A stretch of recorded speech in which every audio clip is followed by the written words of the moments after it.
அல்லேலூயா.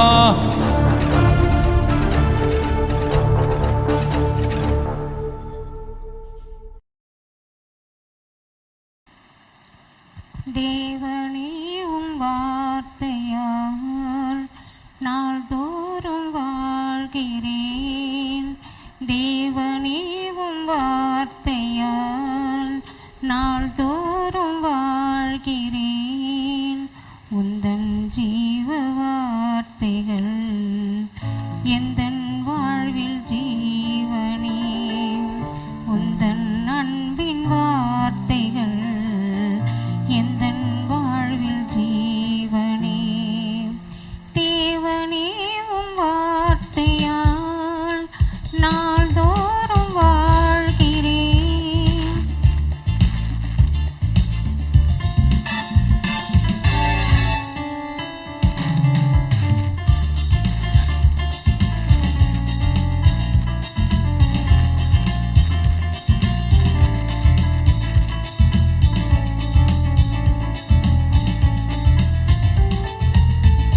தண்ணீர்களை கடந்தேன், தேவரீர் என்னோடு இருந்தீர். ஆறுகளை கடந்தேன், அவை என்னில் புரளவில்லை. உந்தன் ஜீவ வார்த்தைகள் எந்தன் வாழ்வில் ஜீவனே. உந்தன் அன்பின் வார்த்தைகள் எந்தன் வாழ்வில் ஜீவனே. தேவனே உம் வார்த்தையால் நாள்தோறும் வாழ்கிறேன்.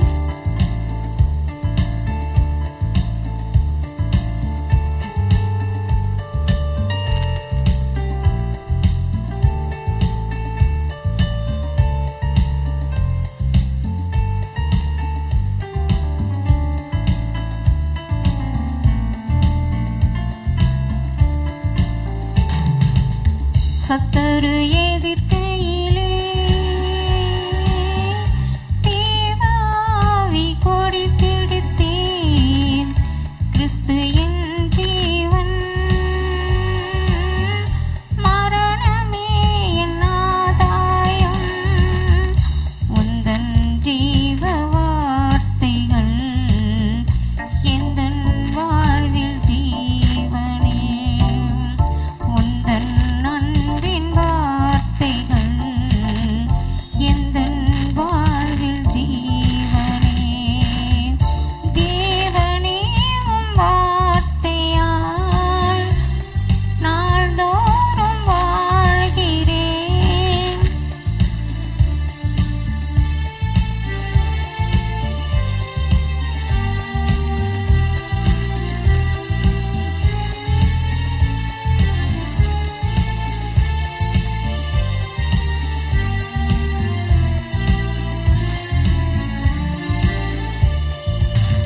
எப்பக்கம் நெருக்கப்பட்டும்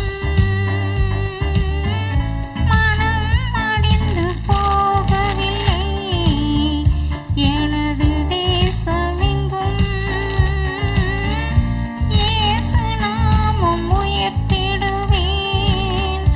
உந்தன் அன்பின் வார்த்தைகள் எந்தன் வாழ்வில் ஜீவனே. உந்தன் ஜீவ வார்த்தைகள் எந்தன் வாழ்வில் ஜீவனே. தேவனே உம் வார்த்தையால் நாள்தோறும் வாழ்கிறேன். கர்த்தர் நல்லவர். இந்த நாளிலும் கூட வந்து கலந்து கொண்டிருக்கக்கூடியதானே உங்கள் ஒவ்வொருவரையும் உயிர்த்தெழுந்த இயேசுவின் நாமத்தினாலே வாழ்த்தி ஆசீர்வதிக்கிறேன். கர்த்தர் தாமே உங்களை ஆசீர்வதித்து பாதுகாத்துக் கொள்வாராக. அல்லேலூயா. அதோடு மாத்திரமல்ல, இந்த நேரலையிலே பார்க்க போகிறதான உங்களையும் கூட இயேசுவின் நாமத்தினால் ஆசீர்வதிக்கிறேன். தொடர்ந்து அந்த ஆசீர்வாதத்தை உங்களுக்கு கட்டளையிடுவாராக. தொடர்ந்து நாம் கர்த்தருடைய வார்த்தைக்குள்ளாய் கடந்து போவோம். பாஸ்டர் இம்மானுவேல் டேவிட் அவர்கள் வந்து நம்மோடு கூட கர்த்தருடைய வார்த்தையை பகிர்ந்து கொள்வார். Praise Lord. கர்த்தருடைய நாமம் மகிமைப்படுவதாக. இதனாலே கர்த்தருடைய வார்த்தையை தியானிக்கிற நம்மோடு கர்த்தருடைய கரம் இருக்கட்டும், கர்த்தருடைய ஆலோசனை நம்மோடு இருக்கட்டும். வேதத்தில் வாசிக்கிறோம், இந்த புஸ்தகத்தில் எழுதியிருக்கிறதை வாசிக்கிறவர்கள் பாக்கியவான்கள் என்று. நமக்கு கிடைத்த ஒரு பெரிய ஸ்லாக்கியம், கர்த்தருடைய வார்த்தை நம்முடைய எல்லாருடைய கரங்களிலும் கொடுக்கப்பட்டிருக்கிறது. அநேகருக்கு அந்த ஸ்லாக்கியங்கள் இல்லை. அதுவும் நாம் படிக்கின்றதான நம்முடைய தாய்மொழியிலேயே நமக்கு கொடுக்கப்பட்டிருக்கிறதுக்கு கர்த்தருக்கு நம்ம நன்றி சொல்லுவோம். அந்த வார்த்தையை நம்ம தியானிப்போம். கர்த்தர் நம்மோடு கூட பேசுவார். கர்த்தர் நல்லவர். எடுத்துக்கொள்ளலாம். இந்த மாதத்தினுடைய வாக்குத்தத்த வசனத்தை எடுத்துக்கொள்ளுங்க.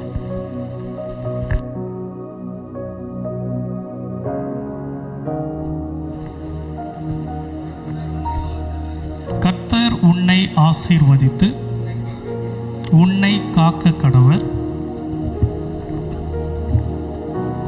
கர்த்தர் உன்னை ஆசீர்வதித்து உன்னை காக்க கடவர். இந்த காரியங்களை குறித்து ஏற்கனவே நம்ம தியானித்து இருக்கிறோம். இந்த நாளில் இந்த காரியங்களை குறித்து இன்னும் ஒரு சில காரியங்கள் நம்ம தியானிக்க போகிறோம். இந்த வசனத்தில் 2 பகுதி கொடுக்கப்பட்டிருக்கிறது. முதல் பகுதி, கர்த்தர் உன்னை ஆசீர்வதித்து உன்னை காக்க கடவர். வேதத்தில் ஒருவேளை எப்படி மாறி எழுதப்பட்டிருக்கலாம், கர்த்தர் உன்னை காத்து ஆசீர்வதிக்க கடவர் என்று சொல்லி போடப்பட்டிருக்கலாம். ஆனால் வேதத்தில் தெளிவாக எழுதப்பட்டிருக்கிறது, கர்த்தர் காத்து கொள்வதற்கு முன்பாக முதலாவது அவர் செய்யக்கூடிய காரியம் ஆசீர்வாதம். அப்போ இந்த மாதத்தில் கர்த்தர் நம்மை காத்து கொள்ள வேண்டும். அநேக காரியங்கள் இருக்குது, நிறைய காரியங்களை காத்து கொள்ள வேண்டிய காரியம் இருக்கிறது. அவைகளை காத்து கொள்வதற்கு முன்பாக கர்த்தர் முதலாவது என்ன செய்ய வேண்டும்? நம்மளை ஆசீர்வதிக்க வேண்டும்.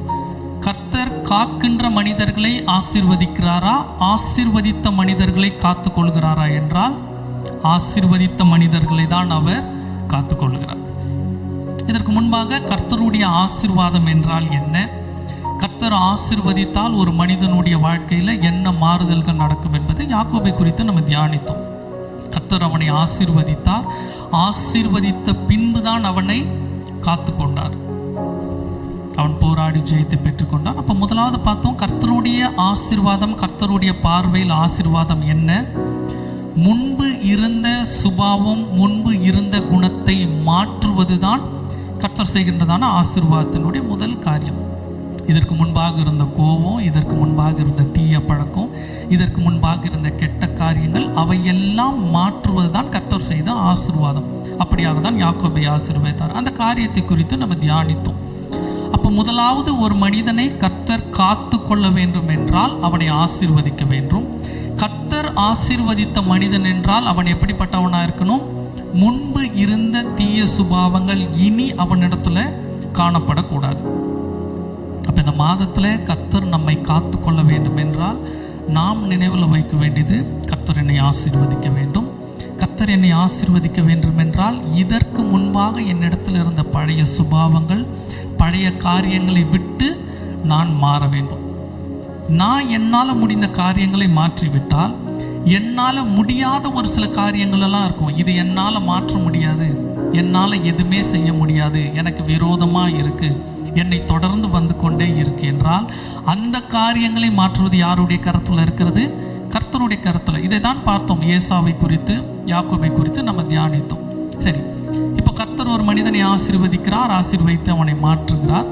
இப்போ மாறின மனிதனை கர்த்தர் எப்படி காப்பாற்றுகிறார்? இல்லை என்று சொன்னால் கர்த்தர் காப்பாற்றுவதற்கு நாம் செய்ய வேண்டிய காரியங்கள் என்ன? இந்த காரியத்தை குறித்து நம்ம இன்றைக்கு தியானிப்போம். அது நமக்கு பிரயோஜனமாக இருக்கும். எடுத்துக்கொள்ளலாம். தானியேல் எழுதின புஸ்தகத்தை எடுத்துக்கொள்ளலாம். தானியேல் எழுதின புஸ்தகம் 1வது வசனத்தை வாசிக்கலாம்.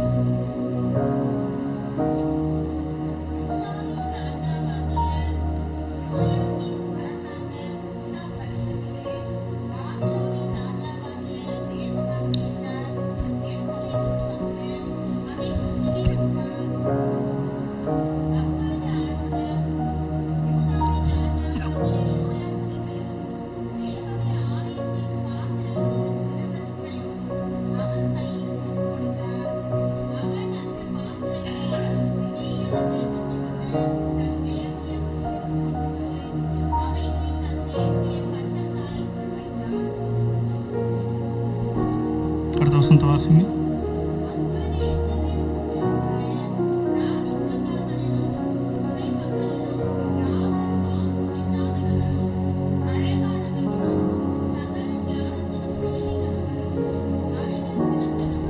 மூன்றாவது அதிகாரத்தில் முதல் வசனம் வாசிக்க சொன்னேன்.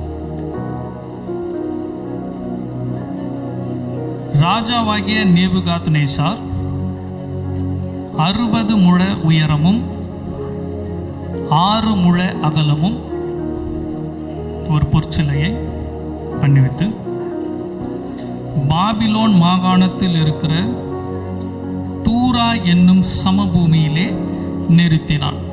நமக்கு எல்லாருக்கும் தெரிந்த காரியம், ஷாத்ராக் மேஷாக் ஆபேத்நேகோ அவர்களை தேவன் எரிகின்ற அக்கினி சூளையிலிருந்து அவர்களை காப்பாற்றினார். இந்த காரியத்தை குறித்து தான் நம்ம இன்னைக்கு தியானிக்க போகிறோம். இன்னைக்கு வேதத்திலிருந்து ஒரு சில காரியங்களை கற்றுக்கொள்ள போகிறோம். ஏன்னால் நம்முடைய தேவன் நம்மை தகுதிப்படுத்தக்கூடியவர், நம்மை பரிசுத்தப்படுத்தக்கூடிய தேவன். அந்த வேத வார்த்தைகளை நாம் கற்றுக்கொள்கிற சில காரியங்களை நம்ம பார்ப்போம். இது கிறிஸ்து பிறப்புக்கு முன்பாக கிமு 609 ஆண்டு நேபுகாத்நேச்சார் இஸ்ரவேல் ஜனத்தில் யூதர்களில் இருக்கிற வாலிபர்களை அவன் சிறைப்பிடித்து கொண்டு போகிறான். ஏன் வாலிபர்களை சிறைப்பிடித்து போகிறான் என்றால், வாலிபர்கள் திறமை உள்ளவர்கள், பராக்கிரமசாலிகள், அவர்களை வைத்து காரியத்தை நடப்பிடிக்க முடியும் என்று சொல்லி கிமு 1009 பாபிலோனிலிருந்து அவன் சிறைப்பிடித்து, அதாவது பாபிலோனிலிருந்து வந்து யூதர்களில் வாலிபர்களை சிறைப்பிடித்து போகிறான். இப்படி சிறைப்பட்டு போனவர்களில் ஒரு சிலர் தான் தானியேல், ஷாத்ராக் மேஷாக் ஆபேத்நேகோ. இப்போ அவர்கள் அந்த தேசத்தில் இருக்கிறாங்க. இப்போ அந்த தேசத்தில் இருக்கிறதான ராஜா அவன் ஒரு பொற்சிலையை செய்கிறான். செய்து ஜனங்கள் வணங்குமாறு அதன் அவன் கட்டளை கொடுக்கிறான்.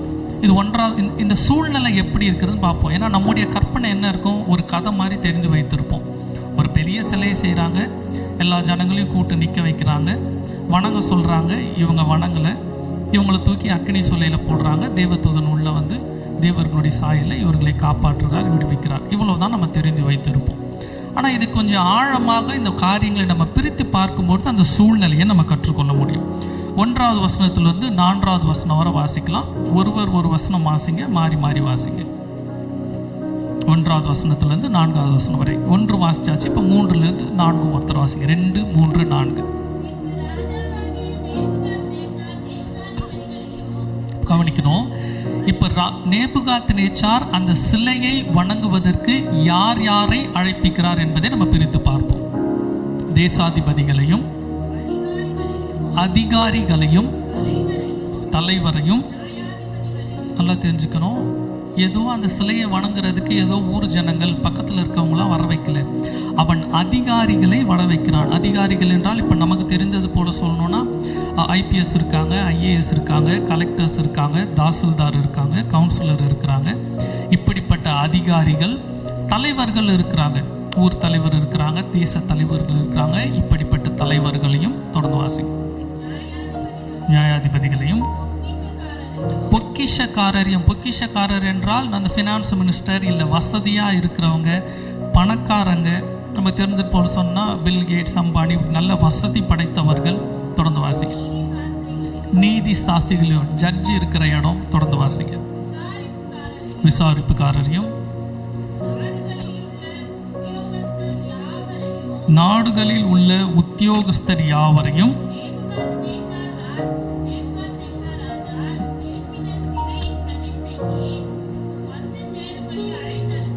வந்து சேரும்படி அழைத்தனுப்பினார். நல்லா தெரிஞ்சுக்கணும். நான் சொன்னது போல இப்போ நம்ம கற்பனையில் ஒரு இடத்த வைப்போம். ஒரு இடத்துல ஜட்ஜி இருக்காங்க, ஒரு இடத்துல எல்லா தலைவரும் இருக்காங்க, ஐபிஎஸ் அதிகாரி இருக்காங்க, நாட்டினுடைய முக்கியஸ்தர்கள். நமக்கு தெரிஞ்சது போல் சொன்னால் பிரைம் மினிஸ்டர், பிரசிடென்ட், சிஎம். இப்படி கூடி இருக்கிறதான ஆட்கள் இருக்கிறதான இடம் எப்படிப்பட்டதாக இருக்கும்? ஏதோ நம்ம சும்மா நினச்சது போல் போக முடியாது, வர முடியாது. இப்படி ஆட்கள் இருக்கிற இடம் பயங்கர பாதுகாப்பாக இருக்கும். எவ்வளவு மிலிட்ரி ஃபோர்ஸ் இருப்பாங்க, அதில் எவ்வளவு ஜனங்கள் இருப்பாங்க. தொடர்ந்து அந்த வசனத்தை வாசிக்கலாம். 4வது வசனத்தை வாசிங்க. கட்டியக்காரன் உரத்த சத்தமாய், சகல ஜனங்களும், ஜாதிகளும், பாஷைக்காரர்களும் மாணவர்களே. அப்ப அடுத்த காரியம் ஒரு பார்க்கிறோம், அந்த இடத்திற்கு வந்து சேர்ந்தவர்கள் அந்த ஊரை சார்ந்தவர்கள் மட்டுமல்ல. இதற்கு இந்த காரியத்தை சொல்றேன் என்றால், அவன் வைத்தது ஒரு கிராண்ட் செலிப்ரேஷன் மாதிரி, ஒரு மிகப்பெரிய விழா போல, பயங்கர விமர்சையா சகல பாஷைக்கார். இப்போ நமக்கு சொல்லணும்னா, இப்போ ஒரு தமிழ்நாட்டில் ஒரு விழாவை நடத்துகிறோன்னு சொன்னால் தமிழ்நாட்டு மக்கள் மட்டும் இருப்பாங்க.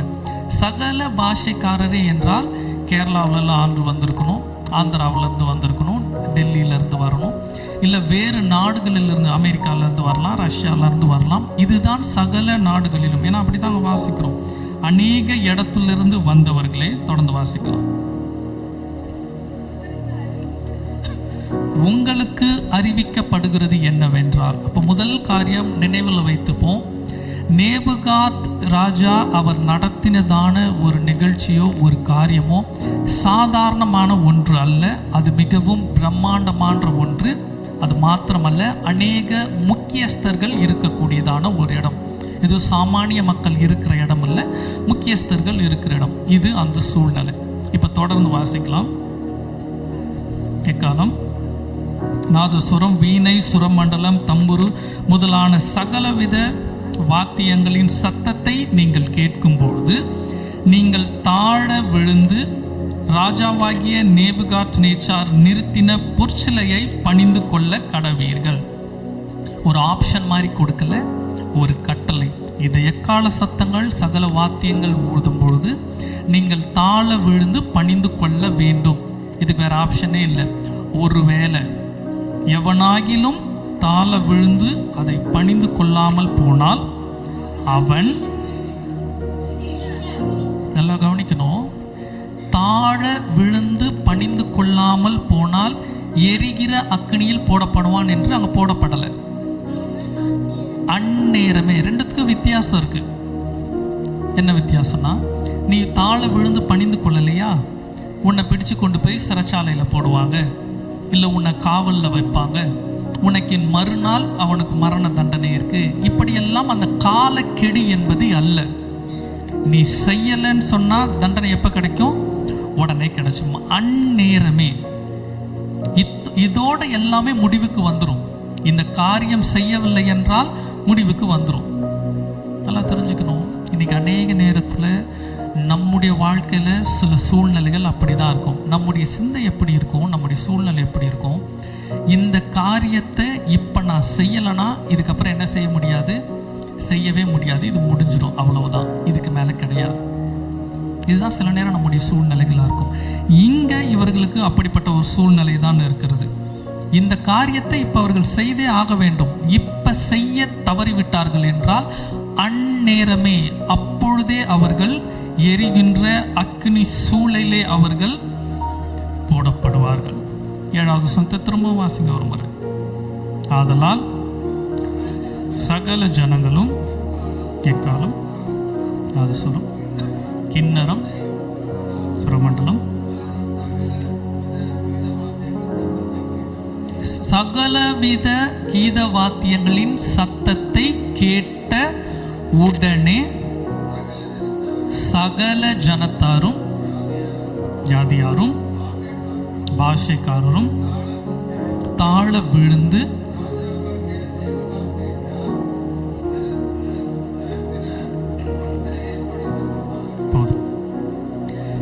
சகல வாத்தியங்களை கேட்ட பொழுது என்று சொல்லல, இல்லை கேட்ட பிறகு என்று சொல்லல. எப்படி வாசிக்கிறோம்?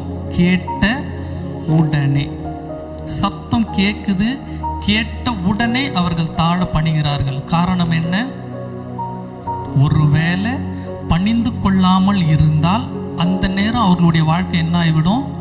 முடிவுக்கு வந்துடும்.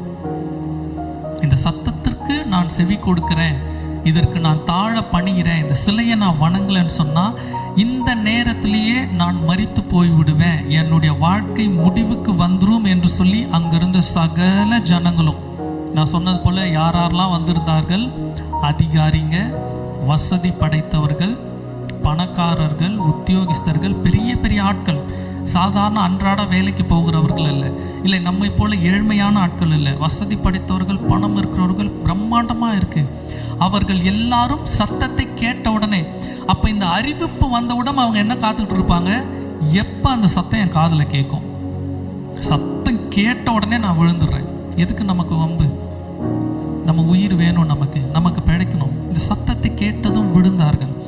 இப்படிப்பட்ட சூழ்நிலையில தான் கர்த்தருக்காக நின்ற 3 பேர், ஷாத்ராக், மேஷாக், ஆபேத்நேகோ, அவர்கள் 3 பேர் மற்றும் கர்த்தருக்காக நின்றார்கள்.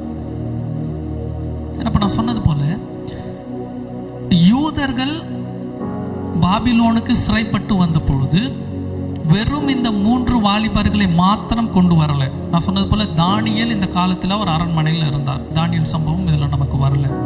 இதை தாண்டி இந்த 3 பேரோட அநேக வாலிபர்கள், அநேக யூதர்கள் சிறைப்பிடித்து வந்திருப்பாங்க. அவர்களும் வந்தவர்கள் தான். ஆனால் அவர்களும் கர்த்தருடைய ஜனம்தான், கர்த்தரை அறிந்தவர்கள் தான், கர்த்தரை பற்றி கொண்டவர்கள் தான். ஆனால் இந்த இடத்துல வாசிக்கும் போது அவர்கள் எல்லாம் என்ன செய்தார்கள், தனக்கு முன்பாக வைத்திருந்த விக்கிரகங்களுக்கு முன்பாக விழுந்து போனார்கள். கர்த்தருக்காக நின்ற 3 பேர் தான். எத்தனை லட்சம் ஜனங்கள் நமக்கு சொல்ல முடியாது, எத்தனை கோடி ஜனங்கள் என்று நமக்கு சொல்ல முடியாது. நிறைய ஜனங்கள் இருந்திருக்கணும். ஏன்னா இதில் தொடர்ந்து வாசிக்கும் பொழுது இவர்கள் தாழ விழுந்தது ராஜாவின் பார்வைக்கு தெரியல, வேறு ஆட்கள் வந்து தான் சொல்றாங்க. நல்லா யோசிச்சு பார்ப்போம். எவ்வளவு தூரம் வேணா இருக்கட்டும், எல்லாரும் தாழ விழுந்து தரையோடு படுத்து இருக்கும் பொழுது யாராவது ஒருத்தர் 2 பேர் நின்றுட்டு இருந்தாங்கன்னா அது நம்ம கண்ணுக்கு கண்டிப்பா தெரியும். அப்போ அந்த அளவுக்கு தெரியாத அளவுக்கு சகல ஜனக்கூட்டம், ஒரு தேசத்துல மாத்திரம் இல்லை, பல தேசத்துல இருந்து வந்ததுனால லட்சங்களை தாண்டி கண்டிப்பாக கோடிகள்ல ஆட்கள் இருந்திருக்கும். கோடி ஜனங்கள் கர்த்தருக்காக நிற்கல, கர்த்தருக்காக நின்றது 3 பேர் தான். தொடர்ந்து வாசிக்கலாம். அந்த வசனத்தை வாசிங்க, 8வது வசனத்திலிருந்து வாசிங்க. சமயத்தில் கல்தேயரில் சிலர் ராஜ சமூகத்தில் வந்து யூதர் பேரில் குற்றம் சாற்றி ராஜாவாகிய நேபுகாத் நேச்சாரை நோக்கி, ராஜாவே, நீர் என்றும் வாழ்க, எக்காலம் அவசரம்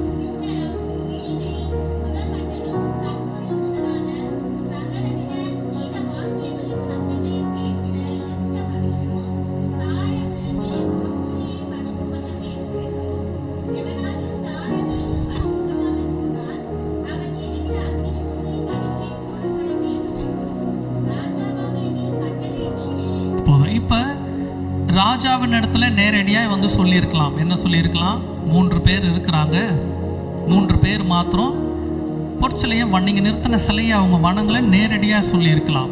ஆனால் இவர்கள் வந்து சொல்லுகிற விதம் என்ன, ராஜாக்கு இந்த காரியம் எல்லாம் தெரியும். ராஜாவுக்கு தெரியாதா? ராஜா அப்பதான் கட்டளை கொடுத்திருக்கார். பல மாசங்களுக்கு முன்னாடி போட்ட கட்டளைன்னு சொல்லலை, மறந்துடுவார் சொல்றதுக்கு. அப்பொழுதுதான் கட்டளையே இட்டிருக்கிறார். ராஜா சொன்ன அத்தனை காரியங்களையும் சொல்லி ராஜாவினுடைய கோபத்தை அதிகப்படுத்துகிறார்கள் என்றால் அர்த்தம் என்ன, இவர்களுக்கு யூதர்கள் மீது ஏற்கனவே ஒரு வன்மம் இருக்கு. எப்ப அவர்களை விழ தள்ளலாம் என்று சொன்னால், இவர்கள் அடிமைகளாய் வந்தவர்கள், வேற தேசத்திலிருந்து வராங்க, நம்முடைய தேவனை ஆராதிக்காதவர்கள். இவர்கள் நம்முடைய தேசத்துல எப்படி உயர்வாய் இருக்கலாம்? இந்த பொறாமை, இந்த ஜனங்கள் எப்படியாவது மடிந்து விட வேண்டும் என்று ஒரு கூட்டம் காத்து கொண்டே இருந்தது. ஏன்னா தானியேலுடைய சம்பவத்திலும் இதே தான் நடந்தது. தானியேலை எப்பொழுது விழத்தள்ளலாம் என்று சொல்லி ஒரு கூட்டம் காத்து கொண்டே இருந்தது. இங்கேயும் அதே போலதான், இவர்களை விழ தள்ளுவதற்கு ஒரு வாய்ப்பு கிடைத்ததும் ராஜாவை எவ்வளவு கோபப்படுத்துகிறாங்களோ அவ்வளவு கோபப்படுத்துறாங்க. இன்னைக்கு நம்முடைய வாழ்க்கையிலும் அப்படிதான் இருக்கும். சில நேரத்துல சில மனிதர்கள் எப்பொழுது நம்மை விழ தள்ளலாம், எப்பொழுது நம்ம மனமடிவாக்கலாம், எப்பொழுது நம்ம விழுந்து போவோம், நம்முடைய வீழ்ச்சியை பார்ப்பதற்கு காத்து கொண்டு இருப்பாங்க. இவங்க எப்போ உருப்படாமல் போவாங்க, இவங்களுக்கு எப்போ ஒரு நஷ்டம் வரும், இவங்களுக்கு எப்போ ஒரு சாபம் வரும், வெளிப்படையாக சொல்ல மாட்டாங்க. ஆனால் அந்த வாய்ப்புக்காக காத்து கொண்டே இருப்பாங்க. இப்படி ஒரு சூழ்நிலை தான் இவர்களுக்கு ராஜா ஏற்படுத்தினீரே. தொடர்ந்து வாசிங்க. பாபிலோன் மாகாணத்தின் காரியங்களை விசாரிக்கும்படி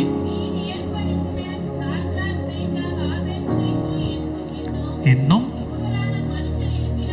இருக்கிறார்களே.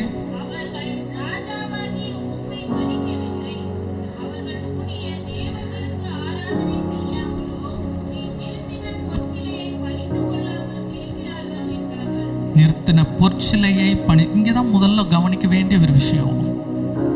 கர்த்தர் இவர்களை ஏன் காத்து கொண்டார், அல்லது கர்த்தர் காத்து கொள்வதற்கு இவர்கள் எடுத்ததான ஒரு முயற்சி. இன்னைக்கு அநேக நேரத்தில் நம்ம இந்த ஒரு இடத்துல தான் நம்ம தவறிப்போம். அடிமை தேசத்திலிருந்து இவர்கள் அடிமைகளாய் வந்து இந்த தேசத்துல இவர்களை அடிமைகளாய் வைக்காதபடி ராஜா இவர்களை எப்படி வைத்திருக்கிறார்? விசாரிப்புக்காரராய் உயர்த்தி வைத்திருக்கிறார். இவங்களுக்கு ஒரு பொசிஷனை கொடுத்திருக்கிறாங்க, இவங்களுக்கு ஒரு உயர்வு, ஒரு அந்தஸ்தை கொடுத்திருக்கிறாங்க. இப்போ ஒருவேளை நேபுகாத்நேச்சார் சொன்ன இந்த கட்டளைக்கு சில வேளை 99% மக்கள், ஒருவேளை நம்மளா இருக்கலாம், என்ன நினைப்பு வரும்? நமக்கு இந்த உயர்வு கொடுத்தது யார் தான்? ராஜா தான் இந்த உயர்வு கொடுத்தார். ஒருவேளை நம்ம இப்போ வணங்காமல் போயிட்டா ராஜாவுடைய மனசு என்னப்படும்? கஷ்டப்படும். நம்ம யோசித்து பார்ப்போம். நமக்கு ஒரு சிலர் பண உதவிகளை கொடுத்துருப்பாங்க, சரீர பிரகாரமான உதவிகளை கொடுத்துருப்பாங்க, சில நல்ல காரியங்கள் உலக பிரகாரமான நன்மைகள் நமக்கு செய்திருப்பாங்க. ஒரு இக்கட்டான சூழ்நிலையில் நமக்கு அவங்க உதவி செய்திருப்பாங்க. ஆனால் அந்த சூழ்நிலையில் அவர்கள் செய்த உதவி சில நேரம் கர்த்தரை விட்டு விலகி போவதற்கு அவர்கள் ஒரு வாய்ப்பு வரும் என்றால் சில நேரம் நம்ம அதை ஒத்து போயிடுவோம். ஏன்னா நமக்கு எவ்வளோ உதவி பண்ணியிருக்காங்க, இந்த காரியத்திற்கு நான் வரமாட்டேன், இந்த காரியத்தை நான் செய்ய மாட்டேன்னு சொன்னால் அவங்க மனசு என்னப்படும்? வேதனைப்படும். நம்ம அநேக நேரம் இருப்போம், சில வேளை குடும்பத்தில் இருக்கலாம், வெளியிடத்தில் இருக்கலாம். இங்கே அப்படி தான் சொல்கிறாங்க, இவர்கள் உயர்வை கொடுத்த ராஜாவை இவர்கள் பார்க்கல, ராஜாவின் மூலம் உயர்வை ஏற்படுத்தின கர்த்தரை மட்டும்தான் பார்த்தாங்க. என்றைக்கு நம்ம உறவுகளுக்கு, நண்பர்களுக்கு சில நேரம் நம்ம சொல்லுவோம், இந்த காரியத்தை இவங்களோட போய் செஞ்சாதாங்க என்னால் இந்த வேலையெல்லாம் நடத்த முடியும், வேலை செய்யணும்னா இவங்களோடலாம் போய் தான் ஆகணும், இந்த காரியெல்லாம் செஞ்சு தான் ஆகணும், எனக்கு அது உடன்பாடெல்லாம் இல்லை, எனக்கு விருப்பம்லாம் இல்லை, என் மனசுக்கு தெரியும் நான் எப்படி இருக்கேன்னு சொல்லி. ஆனால் வசனம்லாம் சொல்லுவோம், ஆண்டவர் எதை பார்க்கிறவர்? உள்ளத்தை பார்க்கிறவர், இருதயத்தை அவர் பார்க்குறார். ஆனால் என் மனசில் நான் ஆண்டவர் தான் வைத்திருக்கிறேன், ஆண்டவருக்கு தெரியும். இது ஏதோ சும்மா கூப்பிடுறாங்க, அவங்க கூட போய் நின்றுட்டு வந்துடுறேன். கர்த்தர் விருப்பம் இல்லாத இடத்துல நிற்பதையோ, கர்த்தர் விருப்பம் இல்லாத இடத்துல போவதையோ, கர்த்தருக்கு விருப்பம் இல்லாத மனிதர்களோடு இசைந்திருப்பதையோ என்றைக்கும் இந்த மனிதர்கள் விரும்பவே இல்லை. அவர்களிடத்திலிருந்து நன்மை பெற்றுக்கொண்டவர்கள் தான். ஆனால் அந்த நன்மைக்காக இவர்கள் கர்த்தரை விட்டு விடவே இல்லை. யோசித்திருக்கலாம், ராஜா உதவி செஞ்சாரு, எப்படி விடலாம்? அந்த காரியம் அவங்ககிட்ட யோசிக்கவே இல்லை. இல்லை, இன்னொரு காரியம் யோசிப்போம். இப்போ ஒரு வேளை நம்ம தாழ விழுந்து பணங்காமல் இருந்தால் நமக்கு கொடுக்கப்பட்ட பதவி என்ன செய்யறோம்? நம்மை விட்டு பறி போயிடும். ராஜா பதவி கொடுத்தார், ராஜா நம்மை விட்டு பதவியை நம்ம விட்டு எடுத்துருவார். இந்த பயம் இவர்களுக்கு இல்லவே இல்லை. உயிர் பயம் இவர்களுக்கு சுத்தமாக இல்லை. பதவி போய்விடுமோ என்றதான பயம் இவர்களுக்கு இல்லை. ராஜா தானே நம்மை உயர்த்தினார், அவருடைய மனது நோகடிக்கிறது எப்படி, இந்த காரியத்தை செஞ்சிருவோமே, அந்த எண்ணம் அவர்களுக்கு இல்லவே இல்லை. எல்லாவற்றுக்கும் மேலாக தன்னுடைய செயலை மற்றவர்கள் கண் முன்பாக இவர்கள் யார் என்று நிறுத்தினாங்க. இன்னைக்கு ஒருவேளை நம்மளா இருந்திருந்தா, சில வேளை நானா இருந்திருந்தா, ஒருவேளை சிந்தை எப்படி தெரியுமா இருந்திருக்கும்? இருதயத்தில் கேட்போம், ஆண்டவரே எனக்குன்னு ஒரு குடும்பத்தை கொடுத்துருக்கிறீங்க, எனக்குன்னு ஒரு ஊழியத்தை கொடுத்துருக்கிறீங்க, எனக்குன்னு ஒரு ஆட்களை கொடுத்துருக்கிறீங்க. ஒருவேளை இப்போ நான் மரித்து விட்டேன் என்றால் அவர்களை என்ன செய்ய முடியாது? பார்த்து கொள்றதுக்கு ஆள் இல்லை. அதனால நான் சும்மா இந்த பொற்சிலையை வணங்குறேன், சும்மா நான் தலையை குனிஞ்சு வணங்குறேன். ஆனால் என் இருதயத்தில் எப்பவும் நான் உங்களை தான் உயர்த்தி வச்சிருக்கிறேன், நீங்கள் தான் தேவன், இப்போ நான் வணங்குறேன், என்னை நீங்கள் மன்னிச்சிருங்க. இந்த மாதிரி சூழ்நிலை தான் இருக்கும். சில நம்ம யோசிப்போம், இப்போ இந்த சிலையை வணங்கிடலாம், பின்பு ஆண்டவர்கிட்ட என்ன செய்யலாம்? மன்னிப்பு கேட்டுடலாம், ஆண்டவர் மன்னிச்சிடுவார். நம்ம ஒவ்வொரு தவறான காரியம் செய்யும் பொழுதும் இந்த காரியம் தான் நமக்குள்ளே வரும். என்ன வரும்? செஞ்சிடலாம், அப்புறம் ஆண்டவர்கிட்ட நம்ம மன்னிப்பு கேட்கலாம், ஆண்டவர் மன்னிச்சிருவார். என் இருதயத்துக்கு தெரியும் நான் யாருன்னு. இல்லை, வேதம் தெளிவாய் சொல்லுகிறது, நம்முடைய நற்கிரியை தேவனுக்கு மட்டுமல்ல மனிதர்களுக்கு முன்பாகவும் தெரிந்திருக்க வேண்டும். இவர்கள் வெளியே ஒரு வேஷம் உள்ள ஒரு வேஷம் என்பது போல அல்ல. கர்த்தருக்கு முன்பாக ஒரு விதமாக காண்பிப்பது, மனிதர்களுக்கு முன்பாக ஒரு விதமாய் காண்பிப்பதல்ல.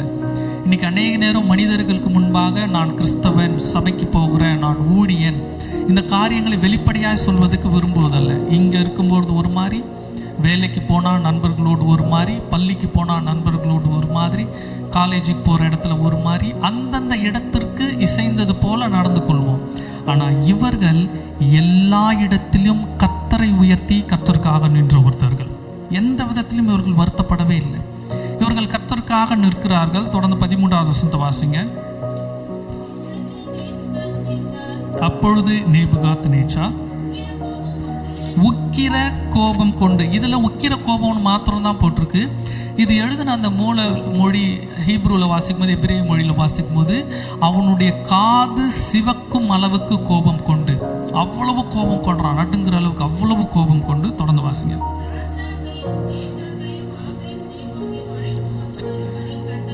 அழைத்தான்,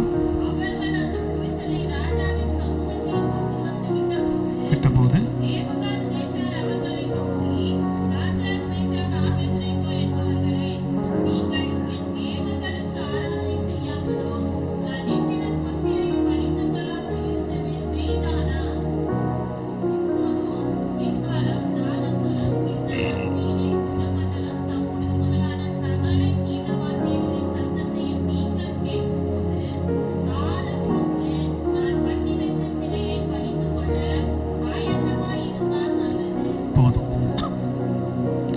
பார்க்கிறோம், ராஜா இவர்களுக்கு 2வது வாய்ப்பை இவன் அளிக்கிறான்.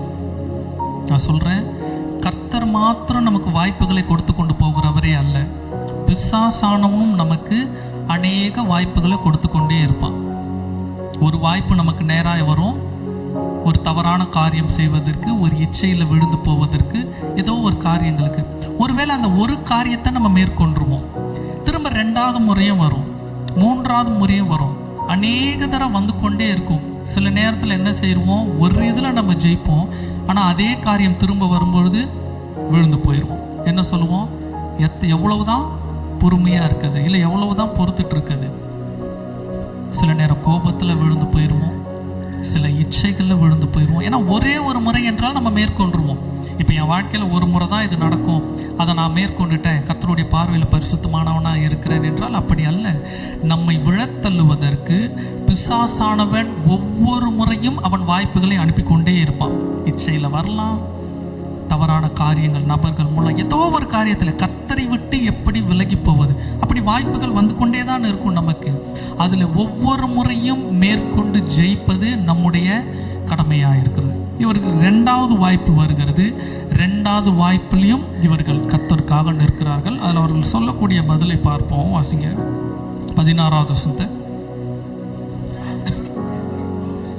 ஷாப் மீது ஆபேத்நேகோ என்பவர்கள் ராஜாவை நோக்கி, நேபுகாத்நேச்சாரே,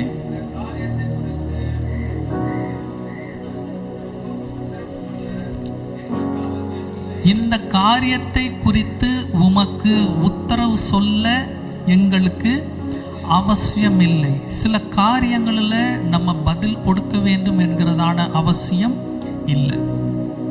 ஏன் இல்லை? சில காரியங்களுக்கு நம்ம விளக்கங்கள் கொடுக்க ஆரம்பிக்கும் பொழுது, சில காரியங்களை நம்ம விரிவு சொல்லும் பொழுது, அது வாக்குவாதத்தில் போய் முடிவடையலாம், சண்டையில் போய் முடிவடையலாம். ஏன்னா நான் சொல்லுகின்ற காரியங்களை மற்றவர்கள் ஏற்றுக்கொள்ளுகிறார்கள் என்றால் நான் காரியங்களை சொல்லலாம். இல்லை, நான் என்ன சொன்னாலும் அவங்களுக்கு எனக்கு விரோதமாய் வருவாங்க, நான் சொல்லுகின்ற காரியங்களில் பிரயோஜனம் இருக்காது என்ற சூழ்நிலை வரும்பொழுது சில காரியங்கள் பதில் சொல்லாமல் இருப்பது நல்லது. கர்த்தர் செயலில் வெளிக்காட்டுவார். கர்த்தருக்காக நிற்கிறோம் என்பதை கர்த்தர் அவர்கள் கண்களுக்கு முன்பாக காட்டுவார். இவங்க அதான் சொல்கிறாங்க, இதுக்கு நாங்கள் விளக்க சொல்ல அவசியம் இல்லை. தொடர்ந்து வாசிங்க. நாங்கள் ஆராதிக்கிற எங்கள் தேவன் எங்களை தப்புவிக்க வல்லவராய் இருக்கிறார். அவர் எரிகிற அக்கினி சூளைக்கும். இவர்கள் என்ன சொல்லியிருக்கலாம், எரிகின்ற அக்கினி சூளைக்கு எங்களை தப்புவிப்பார் என்று சொல்லலாம். ஆனால் அவர்கள் என்ன வார்த்தையை சேர்த்து சொல்றாங்க, எரிகின்ற அக்கினி சூளைக்கும் ராஜாவாகிய உம்முடைய கைக்கும். ஏன்னா மேல அங்க வாசிக்கும் போது அந்த வசனத்தை சொல்றான், யார் உங்களை என்னுடைய கையில் இருந்து தப்புவிப்பார்னு பார்க்கிறேன். இப்போ அவர்களுடைய நம்பிக்கை என்ன, இந்த அக்கினி சூளையிலிருந்து மாத்திரம் விடுவிப்பார் என்பது அல்ல, ஒருவேளை இந்த அக்கினி சூளையில் போடுறாங்க, அக்கினி சூளையிலேருந்து அவர்களை காப்பாற்றுகிறார் தேவன், அவர்கள் வெளியே வர்றாங்க. இப்போ ராஜா நினச்சா அவர்களை வேறு விதமாக அவர்களை கொலை செய்ய முடியும். அவர்களை தூக்கில் போடலாம், இல்லை பட்டயத்தினால வெட்டி அவர்களை கொலை செய்யலாம். நிறைய விதங்கள் இருக்குது, எப்படி வேண்டுமானாலும் கொலை செய்யலாம். ஆனால் இவர்களுடைய விசுவாச அறிக்கை என்ன? இந்த கண்களுக்கு முன்பாக தெரிகிற அக்கினி சூளை அல்ல, என் கண்களுக்கு தெரியாதபடி வேறு என்ன காரியத்தை நீ எத்தனித்தாலும் அந்த காரியத்திலிருந்து எங்களுடைய தேவன் எங்களை விடுவிப்பார். இந்த விசுவாசம், இந்த உறுதி இவர்களிடத்துல காணப்பட்டதுனால தான் கர்த்தர் இவர்களுடைய வாக்கின்படியே இவர்களுக்கு நடத்தினார். இன்னைக்கு நம்முடைய சூழ்நிலை எப்படி இருக்கும்? ஒரு பிரச்சனையை பார்க்கும்பொழுது, ஒரு காரியத்தை பார்க்கும்பொழுது அதிலிருந்து விடுதலை ஆவதற்கு ரொம்ப நம்ம வருத்தப்படுவோம், ஜெபிப்போம். கர்த்தர் அந்த காரியத்திலேருந்து நம்ம ஒரு விடுதலை கொடுத்துட்றார். இப்போ திரும்ப வேற ஒரு பிரச்சனை வருவது போல் இருந்தால் திரும்பவும் அந்த ஸ்கிராட்ச்ல இருந்து ஆரம்பிப்போம், முதல்ல இருந்து. திரும்பவும் அதே பயம் வரும், அதே அவிசுவாசம் வரும், திரும்ப அதே ஜபம் வரும், திரும்ப கர்த்தர் இடத்துல கெஞ்சுவோம், கர்த்தர் விடுதலை ஆக்குவார். திரும்ப திரும்ப அதே முதல் இடத்துல இருந்தே ஆரம்பிப்போம், பயம் வரும், அவிசுவாசம் வரும். அது இல்லை, கர்த்தரிடத்துல விசுவாசமா இருக்கணும். இன்றைக்கு பிரச்சனையிலிருந்து விடுவிக்கிறவர், நான் மரிக்கும் வரைக்கும் எந்த காரியம் வந்தாலும் கர்த்தர் அதுல இருந்து என்னை விடுவிப்பார். இந்த விசுவாச உறுதி இவர்களிடத்துல காணப்பட்டது. இந்த விசுவாச உறுதி நமக்கு வேணும் அன்றைய நேரத்தில். இதுதான் கர்த்தருக்காக எழுந்து நிற்பது.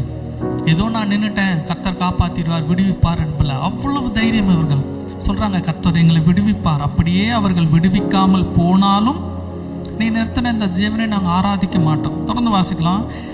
21வது வசனத்தை வாசிங்க.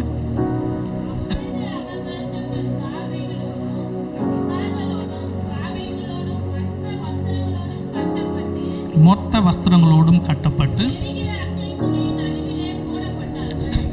எரிகிற அக்கினி சூளையின் நடுவிலே போடப்பட்டார்கள்.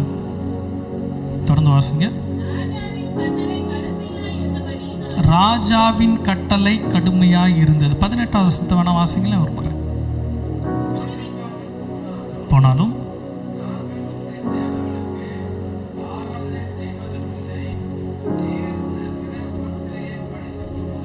பணிந்து கொள்வதில்லை, தெரிந்திருக்க கடவுள் என்றார்கள். தொடர்ந்து வாசிங்க. அப்பொழுது நேபுகாத் நேச்சாருக்கு கடும் கோபம் கொண்டு, இந்த காரியத்தை நினைவில் வைத்துக் கொள்ளுங்க, ராஜாவிற்கு கடும் கோபம் வர ஆரம்பிக்கிறது. அவன் முகம் மாறுவது. ஏன்னா சிரிச்சுக்கிட்டே கோபப்பட மாட்டாங்க, அவனுடைய முகம் அவ்வளோ கடும் கோபம் ஆகிறது. அக்னியை 7 மடங்கு சூடு பண்ண சொல்றாங்க, அதை ஏற்றுறாங்க. இவர்களை கட்டினவர்களாய் உள்ள தூக்கி போட சொல்றாங்க. பலசாலிகளை அழைக்கிறார்கள். போன பலசாலிகள் அக்னியினுடைய சூடு தாங்காதபடி அவர்கள் மரித்து போகிறார்கள். உள்ளே விடப்பட்ட இவர்கள் அந்த இடத்துல சுதந்திரமாய் இவர்கள் நடமாகிறார்கள். அதை வாசிக்கலாம். 25வது வசனத்தை வாசிங்க.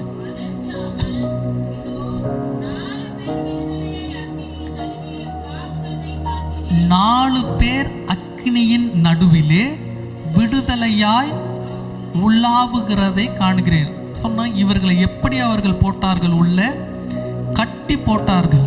கைகளை கட்டி இருக்கலாம், கால்களை கட்டி இருக்கலாம், இவர்களை கட்டி போடுறார்கள். இப்போ உதாரணத்திற்கு என்னுடைய கரத்தை இதை வைத்து கட்டுகிறார்கள் என்றால், இந்த கயிறோ இந்த துணியோ என்னுடைய உடம்புல அது ஒட்டி கொண்டு இருக்கும். இப்போ இந்த கட்டு என்னை விட்டு அகல வேண்டும் என்றால் நெருப்புல பட்ட இந்த கயிறு என்ன இருக்கணும்? எரிந்திருக்க வேண்டும். அப்ப இந்த கயிறுல நெருப்பு பட்டிருக்கும், துணியில நெருப்பு பட்டிருக்கு. ஆனால் துணி ஒட்டப்பட்டிருந்த அவர்களுடைய சதையில எந்த விதமான நெருப்புமே படல. அவர்கள் விடுதலையோடு நடக்கிறார்கள். தொடர்ந்து வாசிங்க. விடுதலையோடு நடப்பதை அவர் ஒரு சேதமும் இல்லை.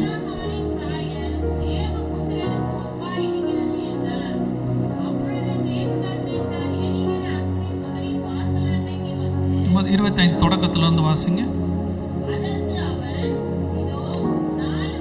24வது வசனத்தை வாசிங்க.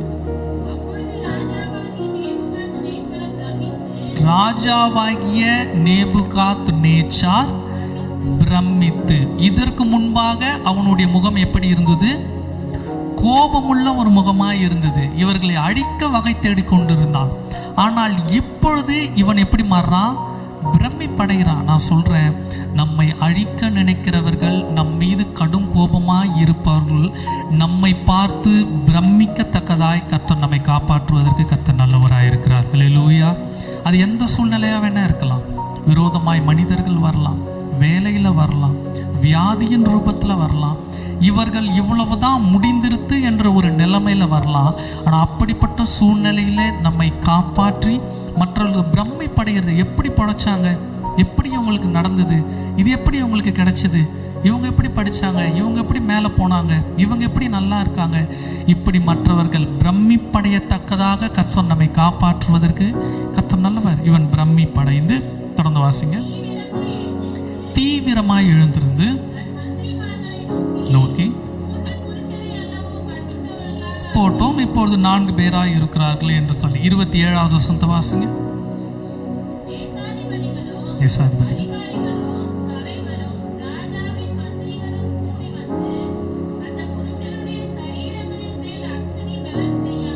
பார்க்கணும்.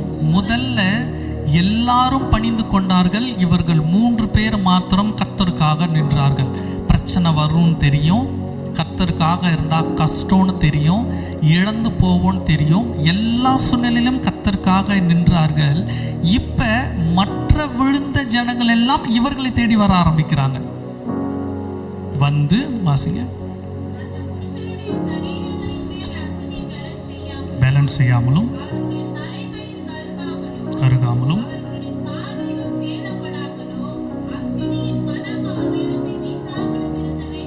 கண்ட முடி எரியல, அக்னியினுடைய வாசம் அவர்கள் மீது வீசல. இன்னைக்கு அக்னியோடைய வாசம்னா நம்ம நெருப்புல போய் விழ வேண்டாம்.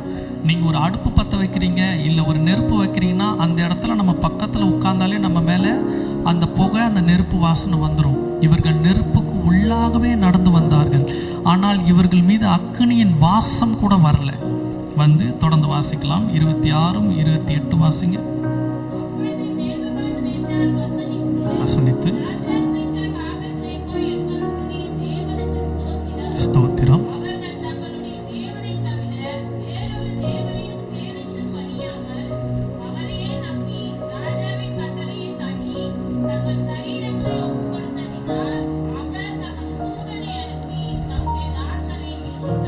போதுங்க பாருங்க, கர்த்தருக்காக இவர்கள் இழப்புகளை பொருட்படுத்தலை. ஐயோ இந்த காரியத்தை செய்யலைன்னு சொன்னால் நம்ம உயர்த்தி வச்ச ராஜாவுடைய மனம் வேதனையாகும்னு இவர்கள் அதில் பொருட்படுத்தலை. கர்த்தருக்காக நின்றதுனால கர்த்தர் இவர்களை காத்தது. முதலாவது இவர்களுடைய ஜீவனை காத்தார். எல்லாவற்றுக்கும் மேலாக ஃபிசிக்கலாக ஒரு சின்ன காயம் கூட இல்லை, ஜீவனை அவர் காத்தார். அடுத்து இவர்களுடைய உடைமைகளை கர்த்தர் காத்து கொண்டார். கர்த்தர் இந்த மாதத்துல பொருளாதார ரீதியில நமக்கு எந்த நஷ்டமும் வராதபடி கர்த்தர் நம்மை காத்துக்கொள்ளட்டும். அனாவசிய செலவுகள் வரக்கூடாது.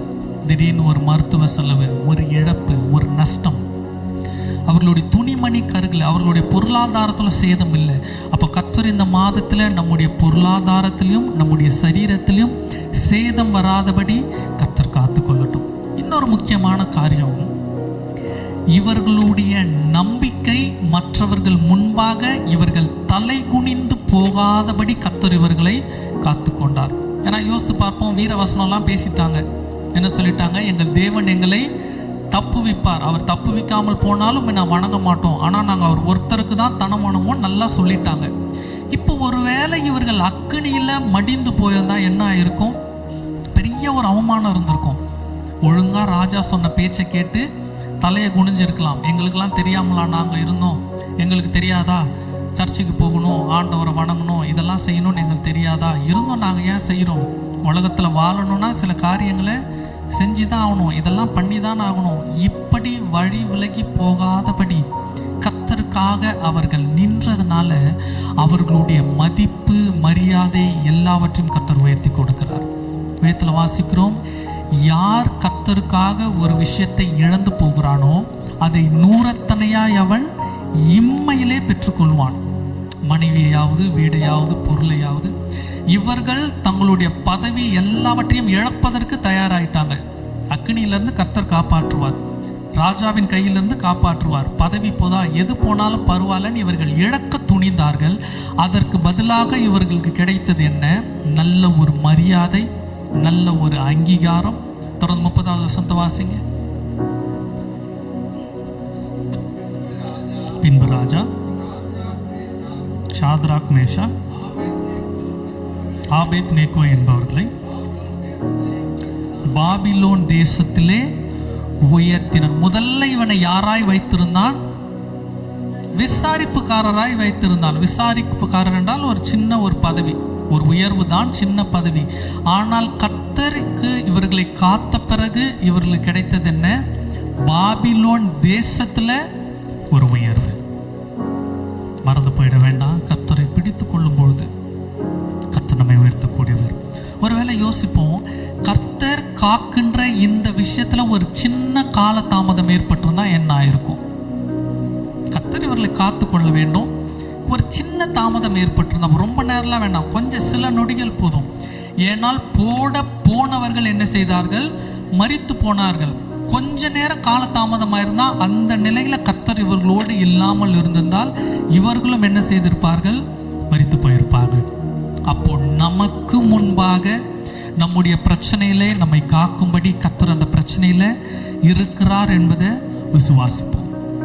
பிரச்சனை வராமல் தடுப்பதல்ல, பிரச்சனையில் வைத்து நம்மை காத்துக்கொள்வதுதான் தேவனுடைய வல்லமை. சில நேரம் யோசிப்போம், இந்த நோய் வராமல் இருந்தால், இந்த பிரச்சனை வராமல் இருந்தால் நல்லா இருந்திருக்குமே. பிரச்சனை வராமல் இருக்கிறதுல பெரிய விஷயம் இல்லை.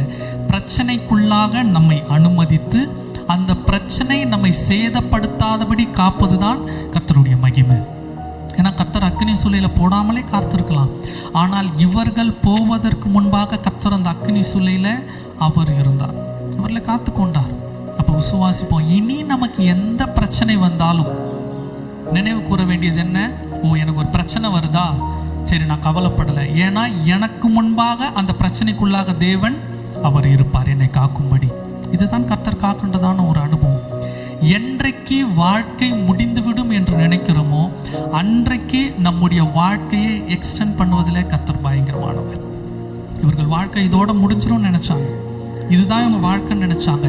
ஆனால் அந்த முடிவுக்கு பின்பாக தான் ஒரு பெரிய வாழ்க்கை, ஒரு பெரிய உயர்வு. கர்த்தர் இவர்களை அவமானப்படாதபடி காத்தார். கர்த்தர் இப்படி காத்ததற்கெல்லாம் இவர்கள் செய்த ஒரு காரியம் என்ன?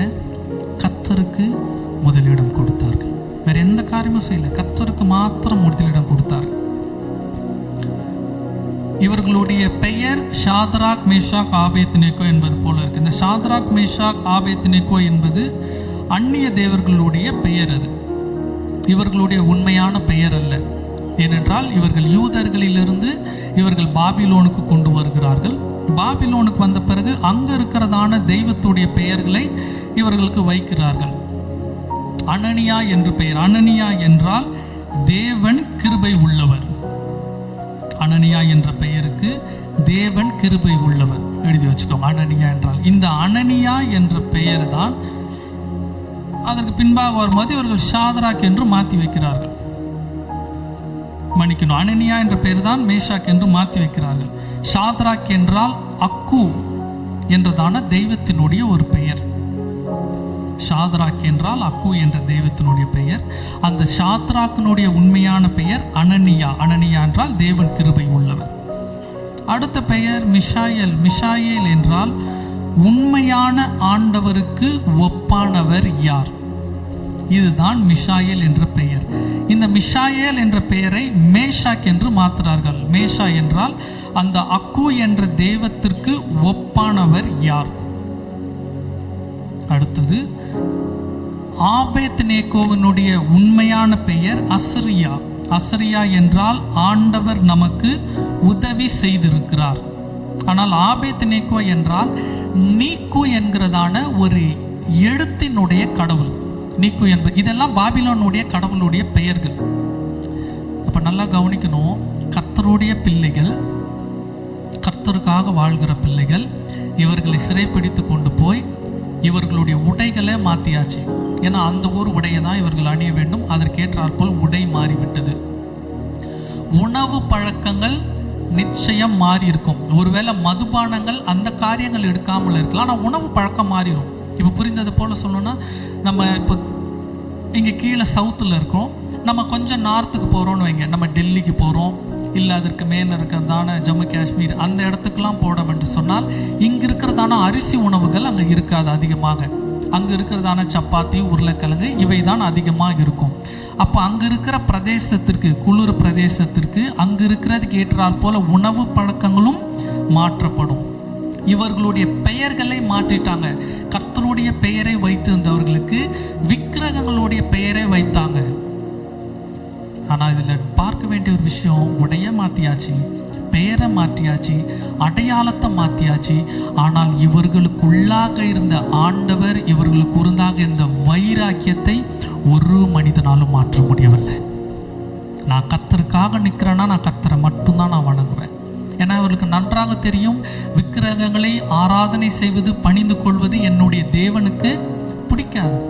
இன்னைக்கு அநேக நேரம் நம்ம இடங்கள் மாறும் பொழுது, நம்முடைய ஸ்தானங்கள் மாறும் பொழுது, கர்த்தர் நமக்கு ஒரு உயர்வை கொடுக்கும் பொழுது, நம்முடைய நண்பர்கள் வட்டாரங்கள் மாறும் பொழுது, வேலையினுடைய அட்மாஸ்பியர் மாறும் பொழுது, இதெல்லாம் மாறும் பொழுது அவர்களுக்கு ஏற்றாற் போல நம்ம என்ன செய்கிறோம், மாற்றிக்கொண்டு நடந்து கொள்கிறோம்.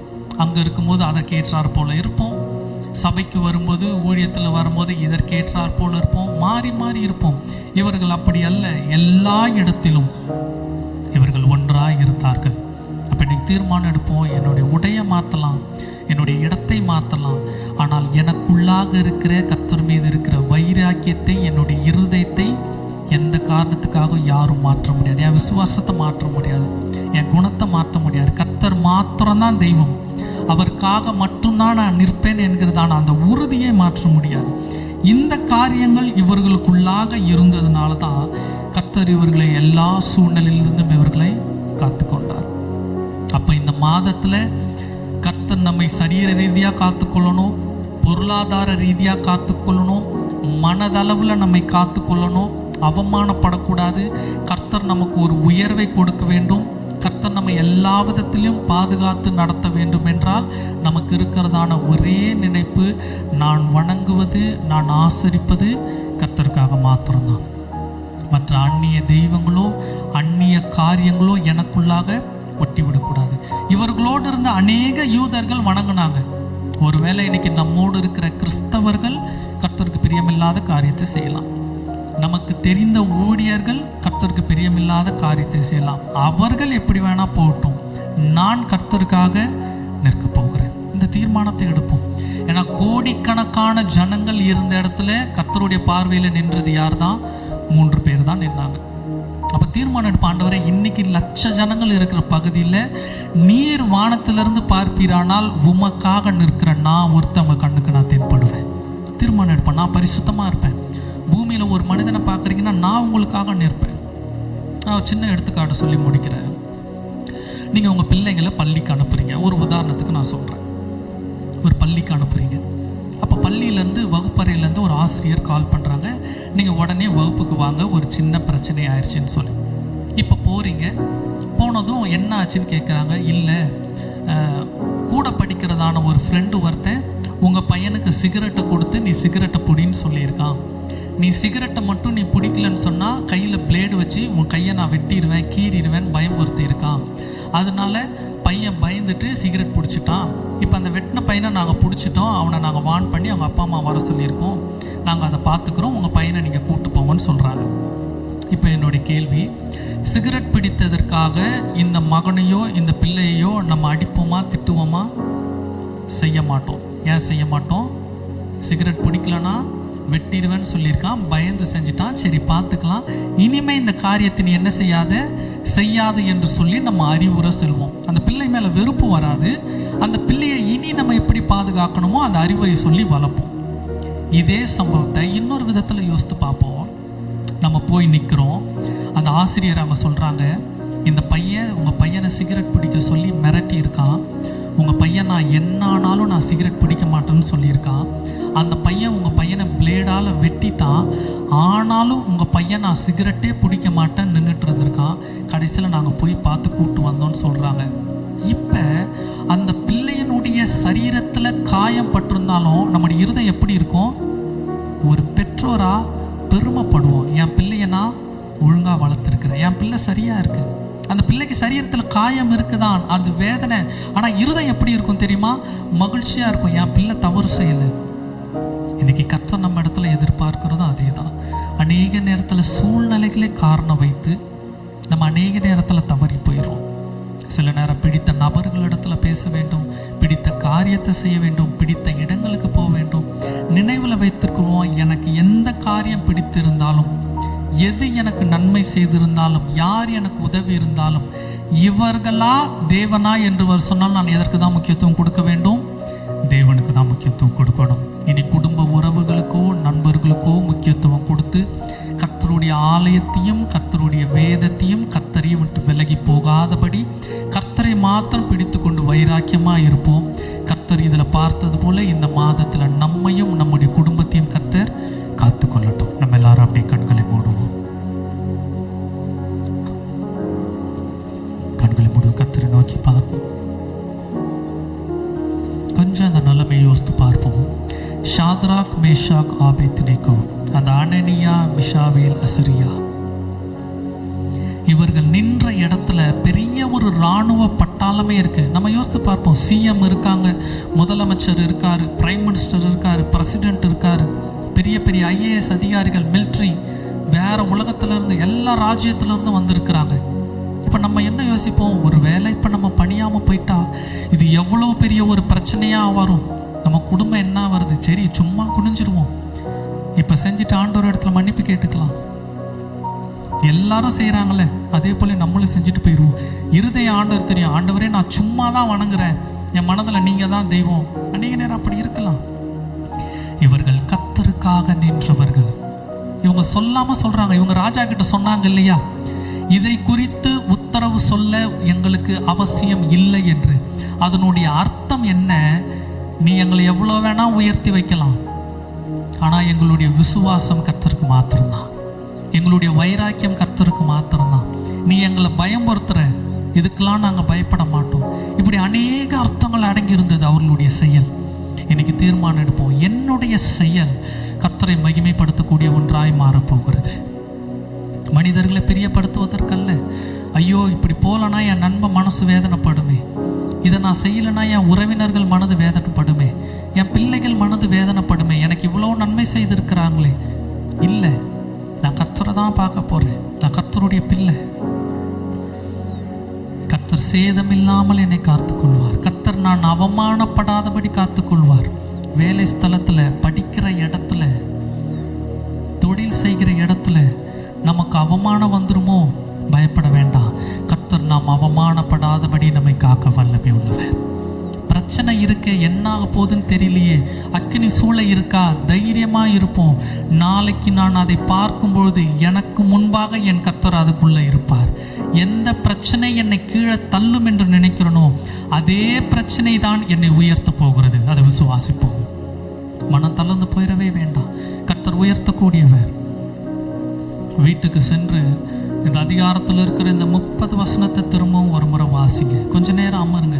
மனம் போல இந்த நாளில் இருந்துட வேண்டாம். வீட்டுக்கு போனதும் டிவி பார்க்குறது, செல்ஃபோனை பார்க்குறது, இதெல்லாம் கொஞ்சம் ஒதுக்கி வைத்துட்டு ஒரு அரை மணி நேரமாவது இல்லை இந்த 30 வசனங்களை நிறுத்தி நிதானமாக திரும்பவும் படிங்க. கர்த்தர் இன்றைக்கு தியானித்ததை விட அதிக காரியங்களே உங்கள் இருதயத்தில் உங்களோடு பேசுவார். கர்த்தர் கற்றுக் கொடுப்பார். அதற்கு செவி கொடுப்போம்.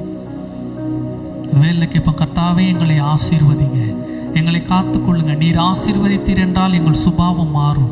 எங்களை மாற்றக்கூடியவர். எங்களுக்கு விரோதமாக இருக்கிற மனிதர்கள், எங்களுக்கு விரோதமாக இருக்கிற சூழ்நிலையை சாதகமாக எங்களுக்கு மாற்றக்கூடியவராயிற்றே, அப்படி மாற்றுங்க. கர்த்தாவே எங்களை நீர் காத்து கொள்ளுங்க. நீர் காத்து கொண்டீர் என்றால் ஆண்டவரே, நீர் காப்பதற்கு பின்பாக எங்களுக்கு அவமானம் வருவதல்ல, எங்களுக்கு நல்ல மரியாதை. எங்களை வெறுத்த மனிதர்கள், எங்களை ஏளனமாய் பார்த்த மனிதர்கள் எங்களை தேடி வருவார்களே. கர்த்தர் எங்களுடைய ஸ்தானத்தை நீர் இன்னும் உயர்த்தக்கூடியவராக இருக்கிறீரே. கர்த்தாவே அப்படியா என்னை உயர்த்துங்க ஆண்டவரே. இந்த மாதத்தின் வாக்கு தத்தத்தின்படி இந்த நாளில் எங்களை ஆசீர்வதித்து கர்த்தர் நீங்கள் காத்துக்கொள்ளுங்க ஆண்டவரே. ஆமென். என் ஆத்மாவே கர்த்தரை ஸ்தோத்திரி, என் முழு உள்ளமே அவர் பரிசுத்த நாமத்தை ஸ்தோத்திரி. என் ஆத்மாவே கர்த்தரை ஸ்தோத்திரி, கர்த்தர் செய்த சகல உபகாரங்களை மறவாதே. நம்முடைய பிதாவாகி தேவனுடைய அன்பும் அவருடைய சமாதானமும் ஆறுதலோடும் அவருடைய பரிசுத்தாவின் ஐக்கியமும் இன்றும் என்றும் சதா காலமும் நம்மோடு கூட இருப்பதாக. ஆமென். அல்லேலூயா, அல்லேலூயா.